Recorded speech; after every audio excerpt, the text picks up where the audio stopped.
My husband sent me a text message, and it was literally just a link to a Kijiji ad for a used white cargo van.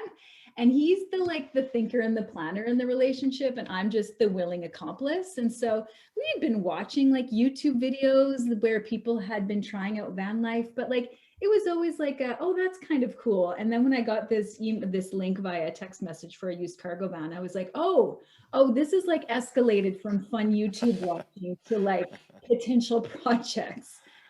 Hey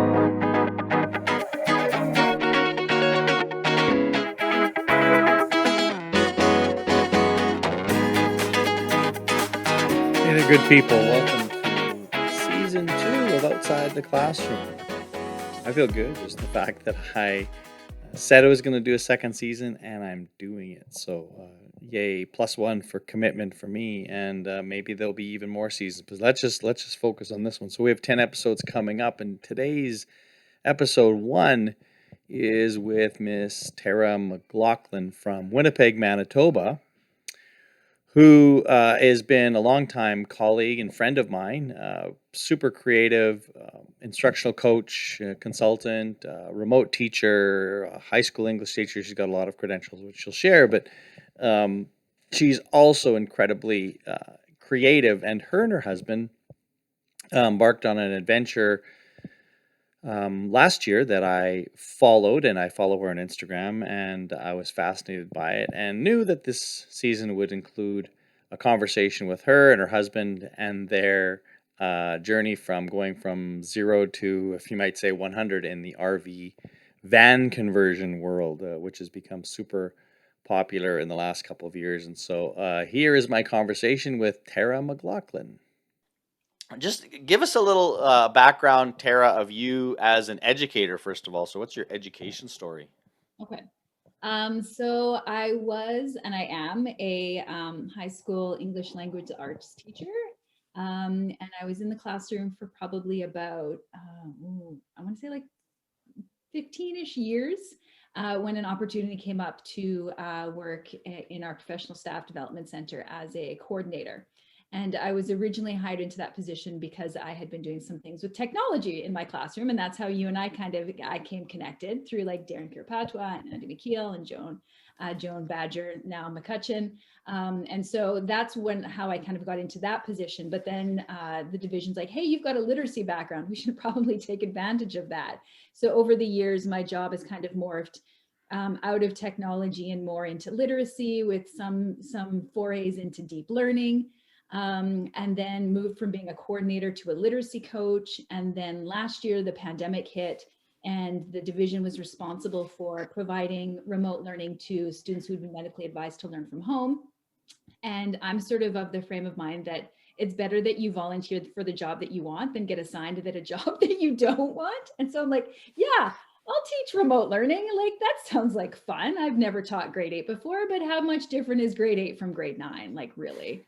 And so last year I taught grade 8 remote learning ELA for the whole year, and it was transformative. It was such an important part of my sort of teaching path, my teaching journey. I learned so much from it.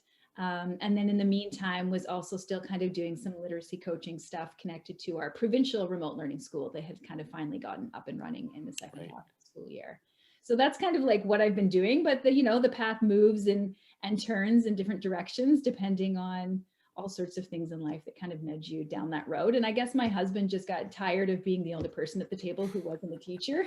And he's like, well, that seems rewarding. And so he ended up going into the vocational teacher program at Red Yeah. River College here in Manitoba, and has since become a high school vocational teacher in the area of electrical and carpentry, which Uh, weighed quite heavily into some of our decisions that came next in terms of right. Okay. life. Well, and that's some background that I didn't have, but what I have, and you mentioned you and I being connected for a number of years, and I've always been admirer of your work, and I remember very distinctly an Ignite talk that you gave called "I Like Big Books and I Cannot Lie," where you did these 15-second book reviews, and it was still one of my favorite Ignite talks, and you've always been really good about sharing all kinds of lesson ideas and so forth on your blog and through social media. So always know that you're obviously a very creative person, and that's been evident. But as I follow you on Instagram, just because so you're somebody I follow, I didn't follow you and then see this project that you and your husband went into. It's like, oh, Tara's doing something really interesting. And so, do you want to tell me about the really interesting thing that you started in? I guess it was spring of 2020, but maybe it started before that. I don't know. Yeah, so in February of last year, so 2021, is that what that? Right. Yeah, okay, Yeah. yeah. My husband sent me a text message, and it was literally just a link to a Kijiji ad for a used white cargo van.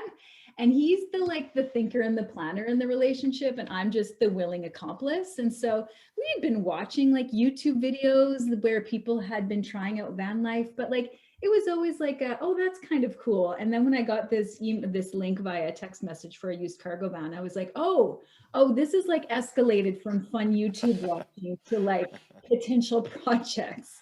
And he's like, we're just gonna go and take a look at it. It's out in Winkler, Manitoba. It's a nice drive. We haven't left the house in like, I don't know, however long. And I'm like, yeah, okay, let's do that.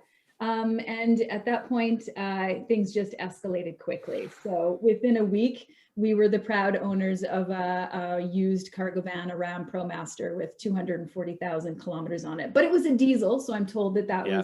was okay because it's got a Factor. diesel motor. And then from there, yeah, we just kind of continued down the road of like, okay, what can we do with this? And my husband, as I said, a vocational teacher, electrical is sort of like his vocational area, but as with many high school teachers, kind of get thrown a couple sections to fill up their timetable. And so he was thrown some carpentry and had to learn really fast. And this became the ultimate project for which to learn all the skills necessary for being a carpentry teacher. Because I mean, we made everything in that van from scratch. We made the butcher block countertops from, cherry wood, raw cherry wood. The ceiling slats were ripped down from cherry wood. All like everything was made from scratch that could be. So it became a really great opportunity for him to test his carpentry skills and to fine tune them in a way that he might not have had otherwise. And I think in many ways, you mentioned teachers kind of being all consumed by their job. I think that the van was very much an escape from like this distress of teaching in a pandemic and like just not wanting to talk about it anymore and wanting to have something else you could throw all of your energy into. You fall into the YouTube vortex, watch all the videos, go online, look at all the supplies. And so it really became a happy distraction for both of us, I would say. Well, and you became the unofficial documenter of the work, but I also know you made some other contributions as well. But so that's interesting because again, I didn't realize that was your husband's teaching area, which that makes sense. But also the fact that you said carpentry really wasn't. That was just sort of like, and I'm sure unlike myself, he probably had some predisposition and skills towards this. However, I guess when I see these things, because it's like cooking shows and all kinds of other things. People love to watch this from a voyeuristic perspective, right? Like, wouldn't it be cool to be able to make this awesome meal? And there's lots of people who watch cooking shows but never cook. Yeah. There's lots of people who watch van reconstruction and have no interest, but really think it's a cool thing, which I would be one of those. Yeah. So, to what degree though did he and you rely on the YouTube as such as a place to like, okay, how might we do this part of it? Because you said you did really start from scratch. Oh yeah, YouTube was, I would say, an absolutely huge component in terms of our learning curve. Because there's a video for everything. And we're lucky in the sense that he sort of has that electrical background. So he could look at somebody's van build videos and look at their electrical and be like, I don't trust their professional opinion on this or not so professional opinion on this. And so he could kind of use that to filter through all the different things. But all the van life videos about like 10 things I love in my van, 10 things I hate in my van, you got a really quick idea in terms of like what are the negotiables and the non-negotiables in your van life. And these things are very polarizing, even when you mention them to people in the real life. Like there are so many people in my family who can't believe that for an entire summer, I went to the bathroom in the same space as my husband, and they're like, everything? I'm like, Everything happens inside the van. He's like 4 feet in that direction, and I'm gazing out the window while I sit on my toilet, and do the things that humans do. So it's funny how polarizing certain things are in terms of what your build is and what people have opinions and perspectives on. And how you don't really know what your opinions or perspectives are until you build the van and then you use it, which we used ours for 54 days all summer long. There was like a brief 3-day break in the middle of the summer where we came home, did laundry, and threw out all the stuff that we not threw it out, but like tossed it out, put it back in the house. The stuff we knew we didn't need because it was taking up too much space. So yeah, YouTube was like the place to start, and it still is. We still go back to that honey hole because van life has exploded since then, and there's still more and more content being created. So we still go back there and take a look at things and look for updates and ideas and inspiration. So start to finish, from the first time you started the reno part of it till the time you were, okay, let's go on the road, or whenever you're ready, how long was that? So we renovated all of March, April, and May, and we were on the road by Canada Day, which if you like outsource your van build to a professional, that would be a tight timeline for a professional. So to think, especially now. To think that we did that from scratch as novices is pretty amazing, and worked full time. Like we were both teaching in a pandemic at that point. So what would you say? Because it's like, so the house we live in now is one that we built, and my wife essentially designed it. And, it was a lot of years of looking at design. And I don't know if maybe we'll build another house, but maybe not too either. There's always like you build it and then it's like, crap, wish we would have done this. Now, my wife would say that in general, we did a pretty good job, but there definitely were a couple things that like, that was not, if we would do it again, I wouldn't do this. So what were those things for you in terms of the van? I would think that the first one would have to be our bed situation, which is actually one of those polarizing topics in van land. So people are either of the fixed bed where it's always just a bed in the back, or the like U-shaped dinette that you have to convert at night back and forth. And so we went with the U-shaped dinette. And what we did is like we wanted the backside to be kind of deeper so that it was more like a day bed, but we underestimated how wide we needed the side benches to be. So by the time you put your cushion behind you, you're kind of just perched up on the edge. There wasn't a lot of like room for your butt, so to speak, when you're pushing back. So that's one thing we knew for sure that we would like to change. And we're kind of keeping in mind as we move forward. And so that's kind of one thing, but I think otherwise, like the only things that we would have wanted to change were things that weren't kind of in our realm of affordability at that point in time. Like it was always nice to maybe be in a slightly newer vehicle, because ours was an older vehicle with more kilometers on it. And of course, we didn't even make it to Regina before we were in a dealership to get our air conditioning fixed. So like, but they're also like, there are things you have to trade off in order to make the dream a reality. But there are very few things that I think ultimately we'd want to change. And now I haven't really said much on social media, but we did end up selling our van. We sold it in September to a lovely Manitoba couple, a doctor and partner. And so they're off, exploring the world in it. And it made sense at that point to sell it because we weren't going to be using it all winter long. And then we got like 3 or 4 months into the year and we're like, kind of bored. Like we could really use another project. So we did start looking for another van, but between van life exploding and Amazon coming in and basically clearing out the cargo market across Canada, van prices, like we paid $20,000 for our cargo van. You could not get that cargo van at that price now. A used cargo van of that age with those kilometers is going to be like at least $50,000 now. Right. So we knew we couldn't find the van. We looked and looked and looked for another used one and we couldn't. And we're like, okay, the universe is telling us it's not meant to be. We're going to have to make other plans for the summer. So we're like, you know what? We're going to put an above ground swimming pool in. So we went out and we put a deposit on an above ground swimming pool, and that lasted like a month before we're like, no, this is not us. If we're going to put the money into something, it's going to be into another van. So we did end up getting our deposit back from our above ground swimming pool and then going to the the dealership, the Dodge dealership, and putting a deposit down on a brand new cargo van that has like, you know, all the things we originally would have wanted in the first one. Like the first one didn't have air conditioning or it didn't have cruise control. This one does. It's got the factory swivel seats. It's got a package in it specifically for people who are building vans inside there, like RV type situations. So we're very excited about that, but it's still quite tenuous because of the way the van market is. Like we put that money down in March. We still don't know if we're going to get a van or when we're going to get a van. Right. But our basement is full of supplies. Like I've got windows and toilets and fridges and flooring. So we've got all the supplies stockpiled ready for the project. We just don't know when the van's showing up. So you may be able to turn that around in less than 3 months at this rate if I think we could just having the experience and then actually having everything with you.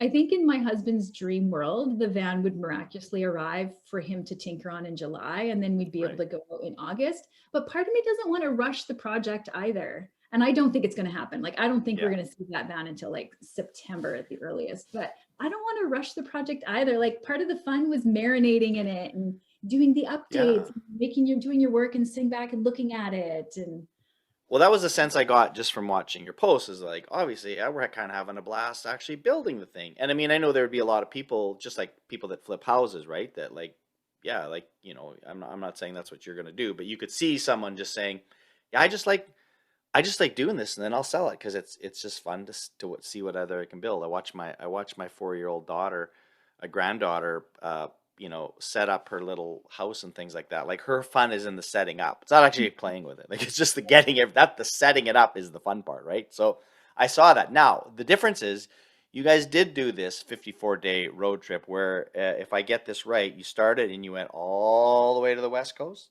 then you came back and you went all the way to the East Coast. So you covered all of Canada, which for people, U.S. listeners in particular, I used to be one that thought, well, Canada and the U.S., like they go like this. So it's just vertical lines, parallel lines, but they don't. They go like this.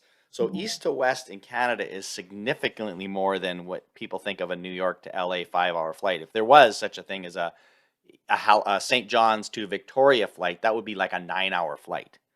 Yeah. It's significant. So tell me about that the experience of being because were you an RVer before that? Like, had you done, what was your camping experience going into this? Like I, as a child, had tent camping experience. And I worked at a Girl Guide camp. Like I can pitch a dome tent by myself in like under 10 minutes. Like I have those kinds of skills. But Liam and I, my husband and I, have very minimal camping experience together.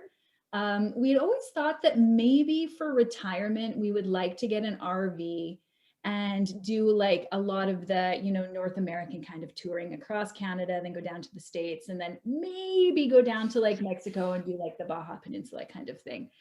But that was like a future retirement goal. It wasn't anything that was an immediate plan. So obviously the van kind of like bumped it up, and we sort of saw it as training wheels for retirement life. You know, if it didn't feel comfortable doing it on our vacation, then there's no way we were going to be able to spend our retirement doing it. Exactly. And it was like almost immediately, aside from, you know, an unexpected stop in Regina to get our air conditioning fixed, it was almost immediately like, it was amazing. It was just, even when it was bad, it was amazing. And so it very much kind of affirmed that this is a passion of ours and this is what we want to do. And we went west because that's what everybody does. But the problem with going west is that everybody does it. So you go there and like you're surrounded by more Manitobans than when you were in Manitoba, because everybody goes to the mountains, right? And so we really enjoyed our trip to like the West Coast, but we wanted to, like, I would argue that if you don't get off the #1 highway, you never actually see Canada. The #1 highway, especially west, is like the worst way to see Canada. And like there are so many beautiful parts of like Saskatchewan and Alberta that are kind of down in the south that have this amazing geography, that are relatively unexplored, that you can kind of get there and be by yourself and enjoy the nature. But then ultimately, once you hit the mountains, you kind of hit the super touristy spots. And the further west you go, the more a common van life is. And the harder it is to find free camping, because we only paid to camp like a handful of times across Canada, and only out of necessity, like if we were in big cities or something. Right. So once you go west and you kind of get into the mountains and you get into BC, van life is more obvious. There's less free spots to camp, and you kind of have to be a little bit more strategic. So then when you come back and you do a whack sack of laundry and everything else to get ready to go east, certainly a different experience, but just even in terms of what we learned about van life in our first foray, did that make the trip out east better, easier? Yeah, I mean, we had gone west before, so it was familiar territory. And we have family out there, so if everything fell apart, we knew we would have someplace to land. And I think we really had an opportunity to just kind of test out, what do we like to do? Like, do we like to do free camping? Do we like to do paid camping? Like, how often do we have to empty the toilet? How often do we have to fill up on water? How important is it to be able to shower on a regular basis? All those kinds of things. And so once we knew that, like, yeah, we've got a rhythm and we have a whole month of summer left, like, we might as well just stop off at home and then kind of get rid of the extra weight of things that we didn't need and head east. And at this point, all I have to say to people in Canada is, like, go east. Go east. It's like Northern Ontario, beautiful, very similar sort of like mountainous experience, beautiful lakes, great free camping, and it's not nearly as crowded or as busy as going into BC and seeing all the spots there. So that's one of our favorites that we said we'd always want to return to. And then because, we'd never really done a lot of that sort of Eastern travel, we did go into like Quebec and Montreal. On the way home, we hit Toronto. But even like Nova Scotia, gorgeous. Prince Edward Island, retirement dreams. We wanted to do Newfoundland, Labrador. The ferry system to get there is quite quirky. And by the time we had sort of decided we wanted to go, it was horrendously expensive to get us and our van on the ferry. And we were literally in the ferry terminal, and we're like, are we going to do this? Are we going to do this? Are we going to spend the money? And we're like, yeah, we're going to do it. We're going to spend the money. And we turned around and some guy walked up behind us and got the second last passenger seat. So the woman's like, well, one of you in the van could get on the ferry, but I don't know what the other person's going to do. So we didn't get there, but that's like number one on our ideally next summer bucket list, is to do Newfoundland, Labrador. That's kind of our dream. So a couple more questions. One, is there any kind of, you've certainly referenced it probably, if people can glean a lot, but is there any sort of like, this would be my tip for people who are thinking about this or wondering about this? Like, what would you kind of say to somebody who says, oh, I've always wanted to do this, but I wasn't sure? Yeah, I mean, I'm torn there because I'm contradictory. Part of me would say, like, do it. If you want to do it, do it. It's awesome. But then the other part of me knows the market for all of this right now. And I'd be like, ooh, I mean, waiting would be a good idea. Right. Just trying to get your hands on an RV or anything like that right now is really expensive. But like, getting out and seeing Canada is amazing. And I have to say, like, when we left Winnipeg to head west first, that was right when a lot of the news around Canada's residential schools was really sort of surfacing. And we're starting to find out about the unmarked graves. And I think it's really hard to drive across Canada and not have to interact with what that means to be a Canadian and how that impacts your view of Canada. So like, even when we were in Saskatchewan and in the prairies, and you'd pull up to a prairie town, and it's very typical prairie architecture, except for that one very historical stone building that seems out of context. And you start to wonder, like, what's the stone building? Or when we were driving on the island, and every kilometer somebody had hung a red dress in the trees as a reminder. And so it's just, for me, it was amazing to sort of drive across, Canada. I mean, we ended up in Ottawa too, and there was the small shoes in front of the flame in front of the Parliament. And so as we were driving across Canada, I was just kind of sorting through all of that, and what does it mean to live on this land and to love this land and to respect the land? I mean, that's a huge part of van life too, is whose land is it? Can I park here? How do I exist here respectfully? How do I get water in a way that's respectful? How do I dump things in a way that's respectful, dispose of things? So I think it was, for me, like, it was a very, like, to me, it was an act of reconciliation in many ways, that I like, as we were driving, my husband and I were having these conversations around the things we were hearing and the things that we were seeing, and just trying to process, like, what does this mean to be Canadian, and how can I be responsible, and how can I just process this in a way that's authentic and purposeful, and I don't know. Well, what a lovely thought. And again, I hadn't thought about that conversation in terms of like understanding the diversity of Canada just geographically, right? Like it's pretty, it's quite different, here to there, and what binds us together, and just how do we, live in that sort of First Nations tradition of respecting the land and enjoying it, right? And respecting it, enjoying it, which is we haven't always done that, and so that's such a thoughtful explanation of that. So my last question, and I asked this question with no expectations that people have made any connections back to themselves as an educator. So just thinking of your experience with excuse me, renovating this RV and the travel, do you make any connections back to yourself as an educator and education in general, or is it purely, as you mentioned before, which is, I think, beautiful, a true escape, and it's like, this has got nothing to do with myself as a teacher, and I just want to keep it that way? Yeah, I think the build part was for sure escape, because we were just up to our eyeballs in tension with teaching and all of that kind of stuff. But I think once you get on the road, you can't help but be thoughtful and to think.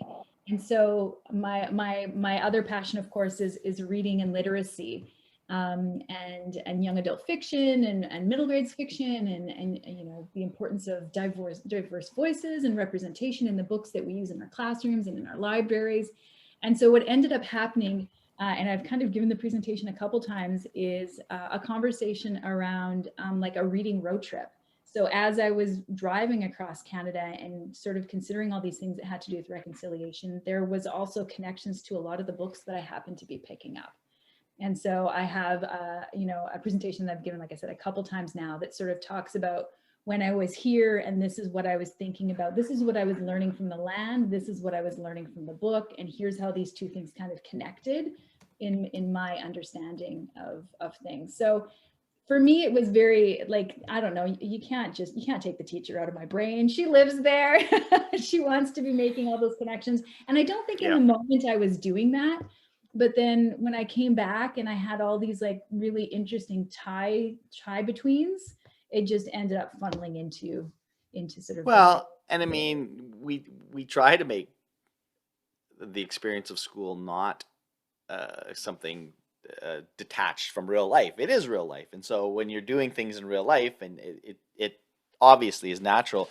So my wife and I did a road trip. Took my dad's vehicle back from Florida to Manitoba last month, and my wife said, well, we've got time in the car, so she found a book called Coming of Age in Mississippi, and we drove through Mississippi and listening to this book about this black woman's experience growing up in Mississippi in the 1950s and 60s. And it is kind of cool listening to this book as you're traveling through the state and the southern states, and looking around and trying to think about, okay, that's how these people would live differently and experience life much differently than I would. So I love that. And I also remember hearing about a college level course where you hop on a train and you travel this particular path, and then all of the literature is connected to the place, and then you'd stop there, and then the professor would give you all kinds of other context throughout that. So I love that idea, and I think that's powerful. So anyway, thank you, Tara, for taking time to share that story.